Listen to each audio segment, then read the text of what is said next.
Spike Lee, who has said he simply is not going to go to the Oscars this year, nor is he going to watch. He's going to a Knicks game, in fact. He was on GMA this morning. Let's listen to what he had to say. The Academy, okay, my man Michael Strahan over there again, he knows what I'm talking about. This whole Academy thing is a misdirection play.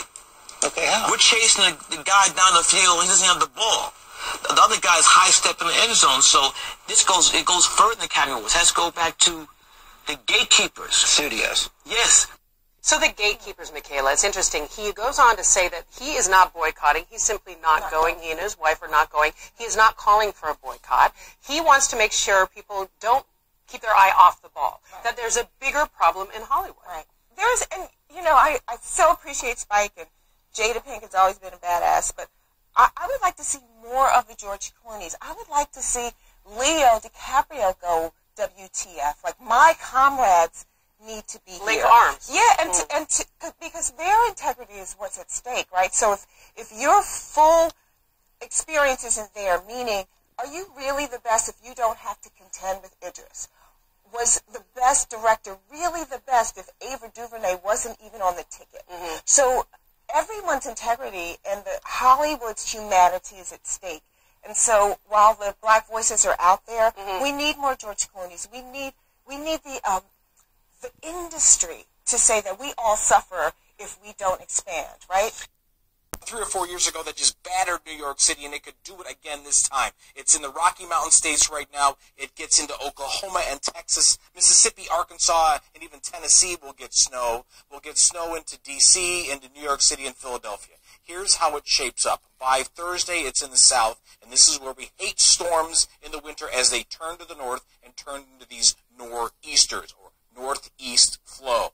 The low by Saturday is off the East Coast, spreading a lot of wind and snow back into the Northeast, into the Mid-Atlantic, D.C., Philadelphia, New York, get the idea.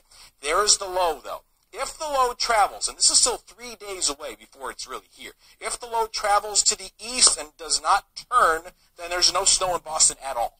Done. Not too much in New York either.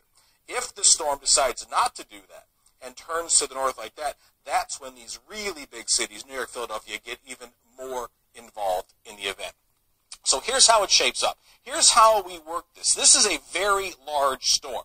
We're talking probably the size of 17 or 18 states across the Northeast. There goes the low. If it goes to the north and to the Northeast, that's when we truly see a major snow event, blizzard, 15 inches, 20 for New York City. That's still not the forecast right now, but that is the forecast for D.C., that is the forecast for a lot of big areas there in the Mid-Atlantic, Maryland, Virginia, Delaware, Dover, all the way into Philadelphia. We'll watch to see where that track goes. The banks here in Flint, Michigan, of the Flint River, which is really the heart and soul of the issue.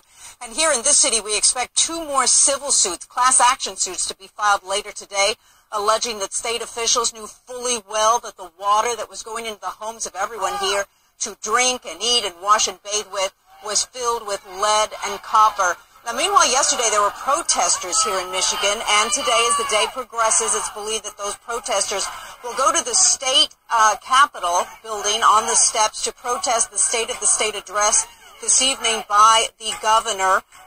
We do have a quote that he gave to the National Journal in an interview. It's very interesting, and we want to show everybody that. He does say, critics have called this your Katrina. This is the question to him. Do you think that is unfair?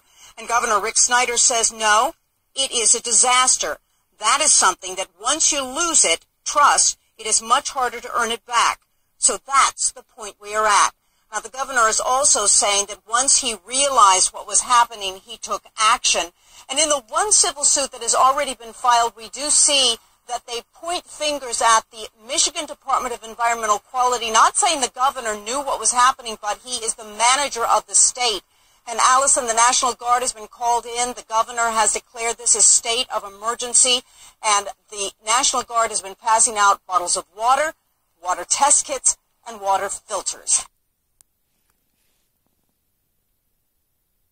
Only 25 miles between that school, the Army Public School, hit in Peshawar in late 2014, and this university in Charsada. Now, we know that the attackers, 4 of them, it's now said, seem to have used grenades to gain entry.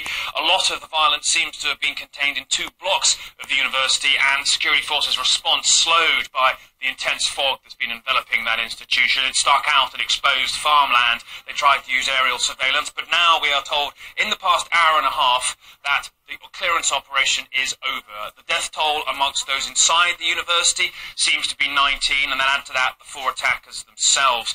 That is obviously devastating for their loved ones, but less than it could have been the case, given there are 3,000 students there and 600 staff. So a swift enough response, it seems, from those security forces. And yes, you mentioned who's behind this. Well, there is a claim of responsibility from one Taliban leader in Pakistan, Umar Mansour, the man behind that Peshawar attack too. But confusingly, an official statement also from the Tehrik-e-Taliban Pakistan, that's the official Pakistani Taliban, saying they're not behind it, condemning it in fact, saying it's not, quote, according to Sharia Islamic law. So the days ahead will define perhaps who's behind this. It's said to have been a response to Pakistani security operations in those same tribal areas. The Pakistani public got behind that after the deadly massacre in Peshawar 13 months ago, and now yet another attempt to use educational institutions as a way to inflict a toll on innocent civilians in Pakistan by the Taliban.